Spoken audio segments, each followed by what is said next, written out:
Okay, good morning, everybody. Morning. Good morning. Good morning. Okay, Parashat HaShavua, Parashat Tetzaveh, and also we are right in before Purim.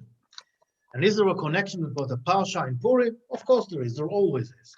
We're talking about the clothes of the Kohen Gadol. There is a tchelet there, and also Mordechai Yatza in tchelet. He had this special clothes of the king that were also from tchelet, a certain kind of blue. Anyway, before we go in to touch the Megillah and what's happening there, we want to touch a little the Parashat Shavua. Parashat Shavua starts with a very interesting point. Please mute all your no, all your speakers, and when you want to speak, just turn them on. Okay. So the Parasha is telling us in the beginning, you will order the children of Israel, and they will take to you olive oil, the purest olive oil, zach katit lama'or, in order to light the ner tamid. And the question is, we were talking about all the mishkan and the vessels and what you need, the aron, the shulchan, etc. And now suddenly in the middle, they were talking about the oil for lighting the menorah. What's the connection? Finish the whole details of the Mishkan and the clothes of the Kohanim, which you're talking about, and also the altar of the Torah is also here in our Parsha. Why in the end? Why is it not in the last Parsha or now? And what is the oil doing here in the middle, in between? Then another interesting point. We are talking about the Mishkan and all the things in it.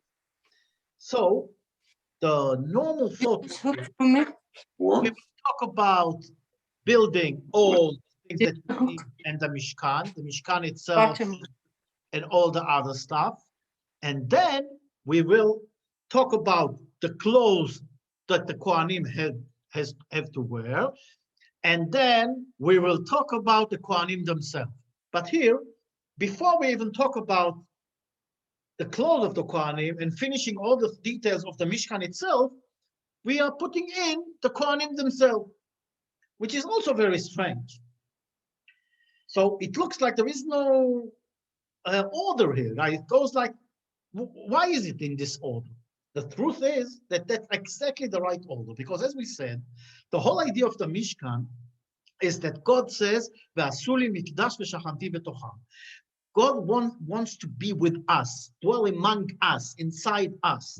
So we have to learn from all the details what's the meaning of building a Mishkan or a Mikdash. So the Torah says, first of all, we build the building.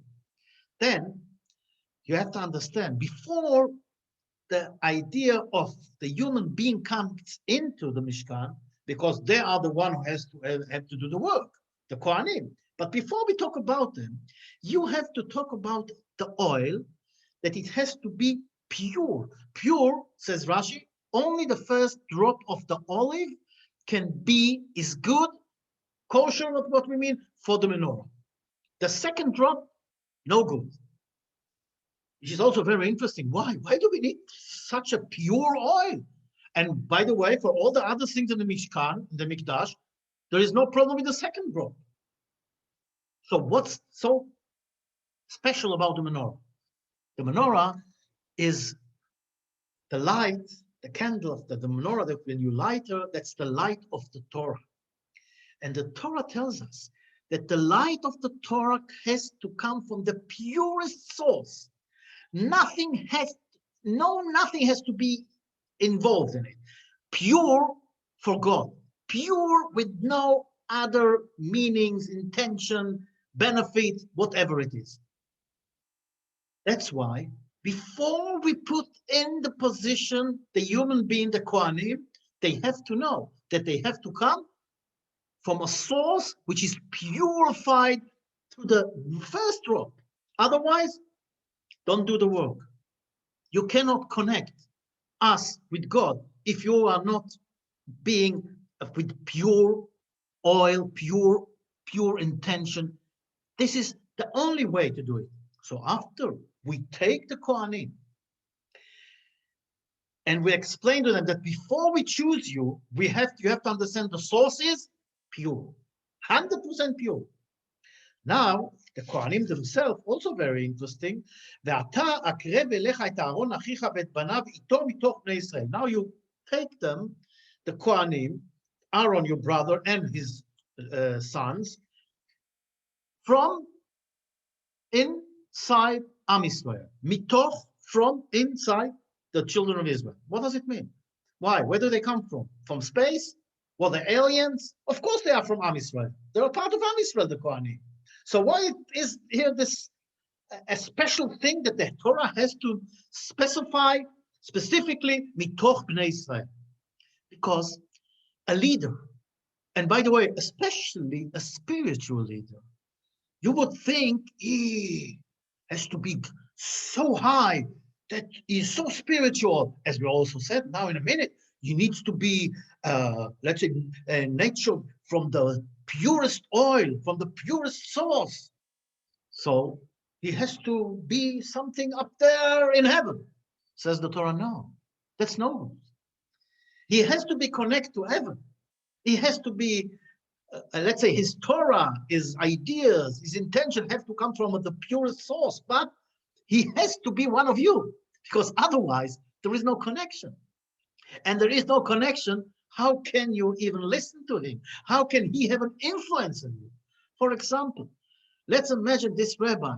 There's a story in the Gemara about two rabbis going, and they say to each other, you know what, let's go near a whorehouse and not be tempted. Or let's go near an idol worshiper place and not be tempted. So the Gemara says, well, what's this thing? Why do you need to go in those tests? Chas v'sholom, you will fall with them. But the idea here is very simple. Imagine to yourself this rabbi stands on his high stand in the shul, in the synagogue, and he's preaching and telling everybody, you shouldn't do this, you shouldn't do that. You have to be very careful on the corruption in the street and all the desires that you have when you walk.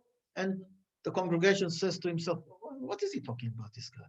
He sits there in his palace, in the yeshiva, in the synagogue, inside, doesn't know what's happening outside, and he's telling us how to behave. He doesn't know what temptation is. We go to work, and on the way we see things and we hear things. We have the temptation all the time. How does he know what it's all about? That's the reason that a rabbi, an educator, a leader has to be connected to the people, because otherwise he doesn't know how to connect with them and how to teach them and how to give them anything. It's like a shoe. If you want a shoe, if the shoe is too small, you cannot put it on your foot. And if you put it falsely, you will have a lot of pain and you will hurt yourself. And if the shoe is too big, it will fall or you will fall. The shoe has to be exactly the size that you need. And that's exactly the leaders of the people. They have to be leaders that are connected to the people. In other words, Yiftach bedoro, Moshe Yiftach bedoro k'Shmuel bedoro. Yiftach, that was, let's say, at a much lower level than Shmuel, but it says, according to the generation, they are the same level. In other words, the leader has to be at the level of the same generation. You cannot bring Moshe Rabbeinu to our generation. Impossible, doesn't work. Not Shmuel Hanavi also. We need somebody that can connect to us and understand us. So the Torah is telling us, this guy has to come from you, but his source has to be pure. And only then, now we can start with the work, with the clothes of the Kohen Gadol. And then, after we finish this, now we can build the altar, the Mizbeach. And by the way, when we go in the ends of the Parsha, we will see that the Mizbeach is connected directly to lighting the menorah. When we go to the end of the Parsha, it's written like this. It's unbelievable. A minute.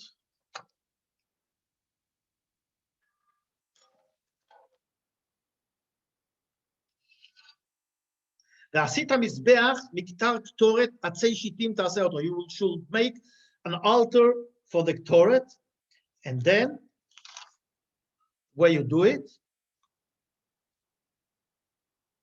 והקטיר עליו אהרון קטורת, and what do you do with this altar? In the morning, you put the Torah on it. Be'etivo et hanerot. When you are lighting the candles, when you are dealing with the candles, that's when you do it. In other words, now we connected the beginning of the parsha with the end of the parsha, and we saw the beauty of the right order. Yes, we start with the building, and we tell you the things that you have to use in the building. Then we go to the human being that is going to deal with everything, to the Kohanim. But before we deal with them, we have to tell them the source has to be pure oil, the first drop of the oil. That's the light of the menorah. And then, and only after then, when you take them from the people, that they know the people, and they come from a pure source, then you can do the gadim, then you can do the clothes that they're wearing, that there are a lot of to learn about those clothes also. And then, now, we can light the menorah, and we can make the altar and put the Torah on it. Wow. What is this connected to the Megillah? I will tell you. Very interesting. When we look in the Megillah, it's telling us, Ish Yehudi haya b'Shushan habira. There was this guy who was Jewish in Shushan habira. What? What, there was only one Jewish guy there? No more? Remind me to come back to this. Why were Am Yisrael punished in the Megillah? The Megillah starts with the reason for the punishment, which was the feast of the Hashverosh. So what was so terrible? So people think they were eating nevelas, treif, they were eating, drinking wine that they shouldn't drink, and at the meal was treif. Sorry to tell you, the meal was kosher lemehadri. Ve'ashtiya kadat en ones, and the drinking was as everybody has his religion, what is allowed. And you know who the mashgiach was? Mordechai HaYehudi. He was the mashgiach.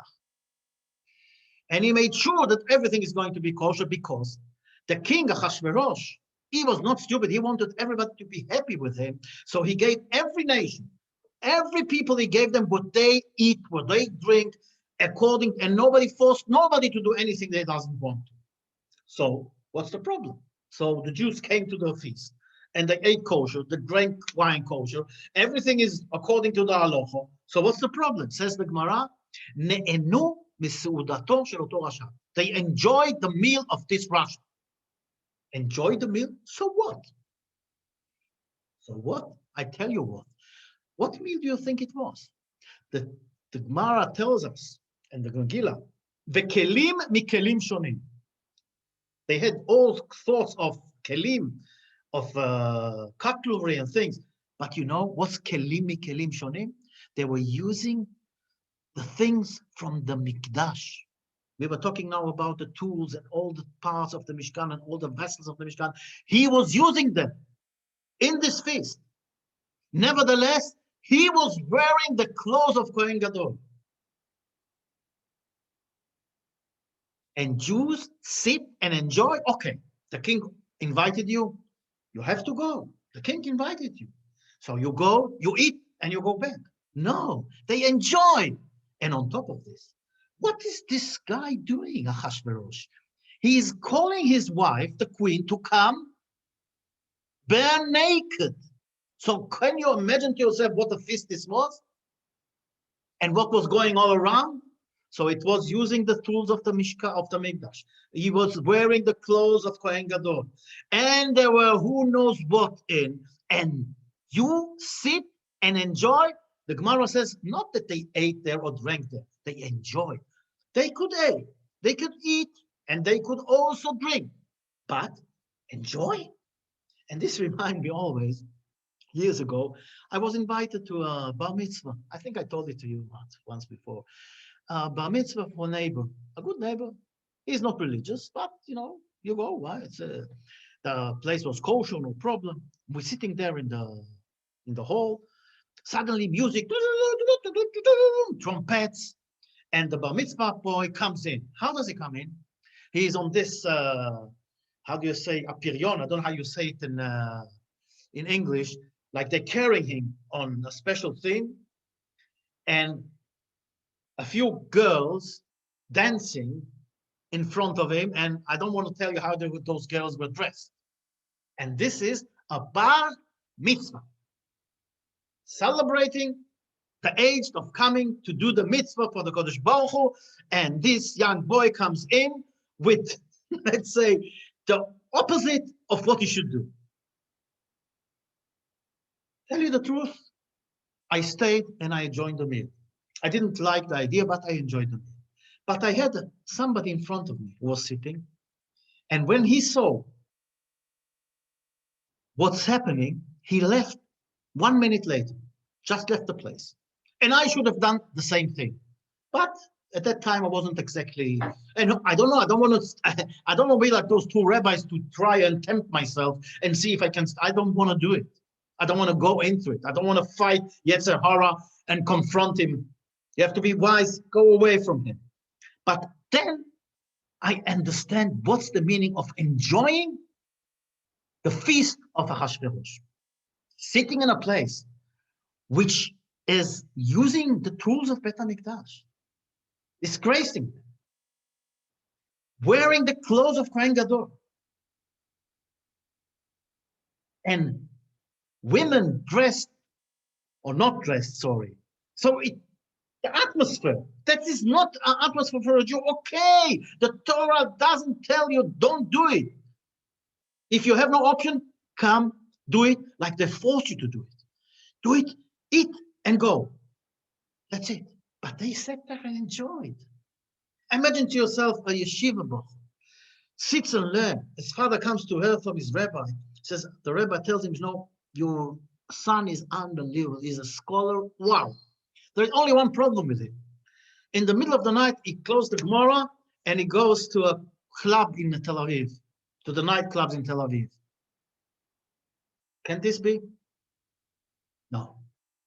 A Jew is a Jew always. As we said, you should build a Mishkan, v'shachanti betocha. This is what the meaning of Ish Yehudi haya b'Shushan HaBira. Ish Yehudi? One person was Jewish in Shushan HaBira? So we can say, you know what, maybe there were Jews all over, but in Shushan there were no Jews. But it's written very clearly that there were Jews in Shushan. So, what's the meaning? The meaning is, when there is written, we talked about it quite a lot, Ish, and then a title, it means that this guy got to the highest level that is connected to this title. Like Moshe Rabbeinu, Ish HaElokim, the man of God. Wow, this is Moshe Rabbeinu. Yaakov, Ish Tam Yoshev Ohalim. The Ish Yehudi haya b'Shushan HaBira. This was one guy that he took the idea of being Jewish to the highest level. Everybody is bowing to Haman HaRasha. Who is not bowing? Mordechai HaYehudi.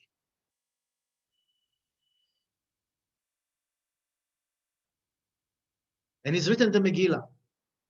ומרדכי יצא מלפני המלך בלבוש מלכות, תכלת וחור ועטרת זהב ותחריבוץ וארגמן, והעיר שושן צהלה ושמחה.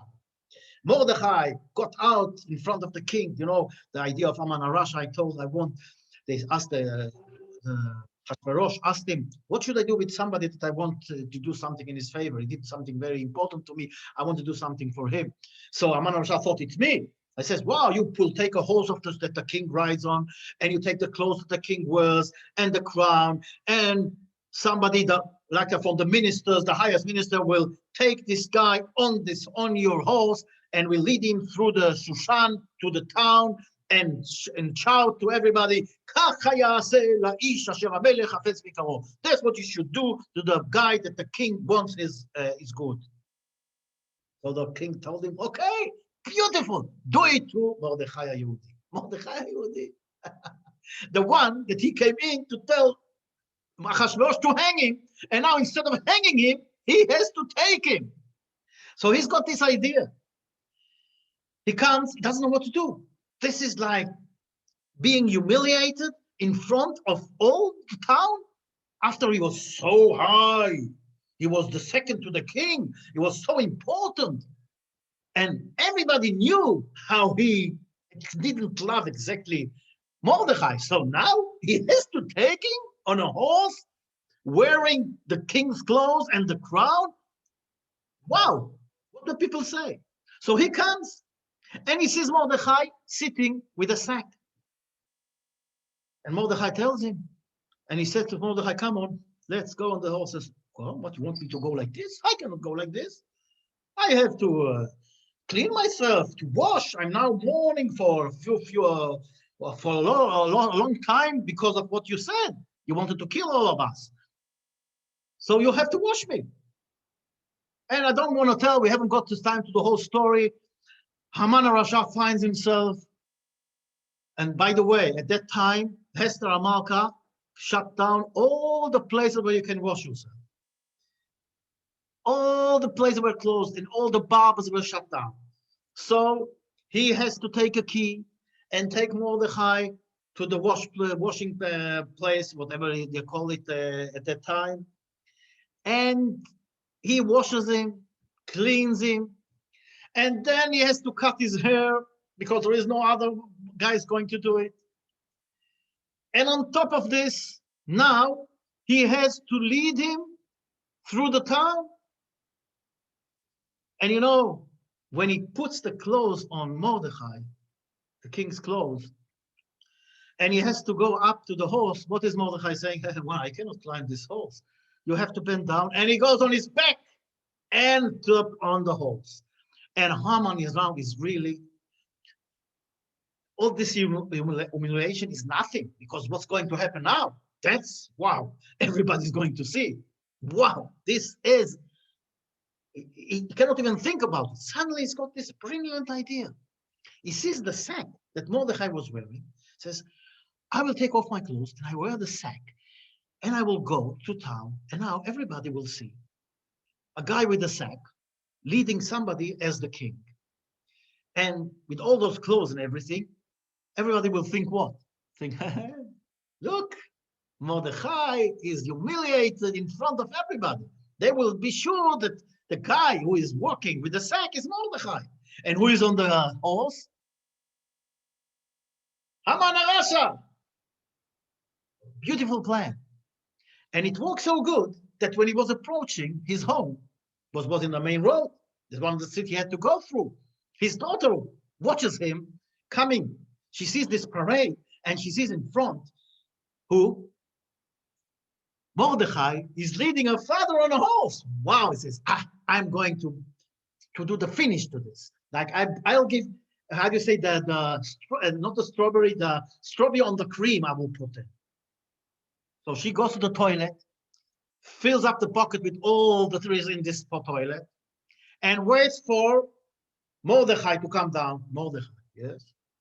And she spills all this contents of this bucket on the top of the head of her father. Her father raises his eyes to look who did this to him, and he sees his daughter. And his daughter realizes now that the guy with the sack is not Mordechai, it's her father. She got a fright and fall down and die. And if you think I'm telling you stories, this is written in the Midrashim. It's unbelievable.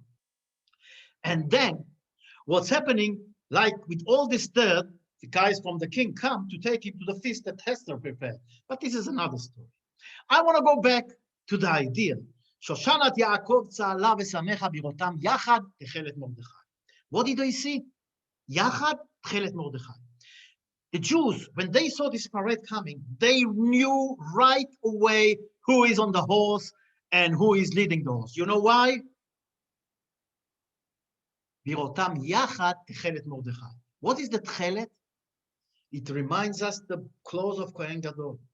And the tchelet was the clothes, also the color of the clothes of the king. But there is another tchelet. And this tchelet is the tzitzit. And this is issue the Ayab Shushan Avira. He was so proud of being Jewish. He didn't care about nothing. So with all those clothes he's wearing of the king, he put on top of it the tzitzit to show everybody. Ish Yehudi Ayab Shushan Avira. So the Jews, when they see Shoshanat Yaakov tza'ala v'samecha birotam yachad tchelet Mordechai They knew right away the guy on the horse is Mordechai. Haman didn't realize it. But this is Shoshanat Yaakov Tzala V'Samecha. This is being a Jew. And this is only when it comes from the purest source that can become. Unfortunately, in our days, sometimes, it doesn't come from the purest source. To be called a rabbi, or even not be called a rabbi, doesn't make you a rabbi. What makes you a rabbi, what makes you a leader, is if your source is pure. But if your source is not pure, a lot of terrible things can happen. I will finish with this story. Years ago, I told you, comes to me a guy after shul, and he says, I want your help. I need your advice. Says, what's the problem? Says, I'm now in a procedure of doing tshuva. The problem is my wife, which I love very much, and she loves me. She is not with me. She believes in God, but she is not with me. She cannot understand all those things of in Shabbos not turning on the light. Oh, says, this is nonsense. And then there is a biggest problem. She wants me to drive her on Shabbos. She says, you can do whatever you want, but you're going to drive me on Shabbos. I'm sorry. That's not going to finish. And I don't know what to do. So I went to a few rabbis to ask them what to do. So I said, and says, a few of the rabbis told me, impossible. You cannot, Shabbos is Shabbos. You cannot do compromise with Shabbos. That's it. You have to keep Shabbos. That's it. And then I went to other rabbis, and they told me, you know what? No problem. For Shlom Bayit, God knows exactly your intention. And you are a Choser B'Tshuva. And God knows that if it's only you would never drive on Shabbos. But the only reason you're driving on Shabbos is because your wife wants you to, and this is a Shlom Bayit. Otherwise, you Chas v'Shalom will get divorced, or who knows what. He says, no, what do you think he's asking me? Says, I'm sorry, I'm not a rabbi, I'm not how do you say, posek halachot. I cannot give you a halacha. No, you have to tell me, I know I listen to you, blah, blah, blah, blah, blah, blah. Okay, says, you know what, you want to know what I think? I'll tell you. I think you can compromise with your wife. You cannot compromise with you. Doesn't matter, whatever it is. Shabbos is Shabbos. Shabbos is the sign of a Jew. And now you have to understand it. And yes, I told him, to do tshuva is not easy. It can be very difficult. Yeah, but if your wife loves you, as you said, and if your wife also believes in God, and if you explain to her how important it is, she will realize and she will go with you. Yes, there are sometimes problems, it doesn't work, and maybe you also will mechalel Shabbos sometimes. But as long as you know that you mechalel Shabbos, you're on the right way, you can still fix it. But if a rabbi tells you that you can mechalel Shabbos, because it doesn't matter what, so the rabbi told you that you can mechalel Shabbos and still do a mitzvah, that doesn't work. You have to know that a mitzvah is a mitzvah. Shabbos is a mitzvah, one of the most important mitzvahs because it's a sign of the Jew. And if you mechalel Shabbos, as long as you know that you mechalel Shabbos, it's not good, but you can still go on the way of tshuva. But if you think that you must do not mechalel Shabbos because a rabbi, he told you can mechalel Shabbos, it's okay, then you have a problem. And this is exactly the point. If this rabbi that he asked, his knowledge, his ideas, his Torah comes from a pure source, he will never say to somebody that he can mechalel Shabbos. He can say other things. He can say it's difficult, but he will never tell a guy that a sin is a mitzvah. And this is what we have to look. And this is Ish Yehudi Hayam Shushan. He didn't care. Everybody was bowing to Haman. Only one guy didn't bow to Haman. Who? Mordechai. When he goes on the horse, he wears the tzitzis. He doesn't care what people think, what people will say. He is a Jewish guy. He is a Jew. That is a Mishkan. That is a temple. That is building a temple to God. Bezrat Hashem, we will all try and go in the way of Mordechai Yehudi. To be Ish Yehudi. Not be ashamed from nobody. that we are Jews, to do what we can in order to show everybody that we are proud of being a Jew. All the best and a froiliche Purim to everybody.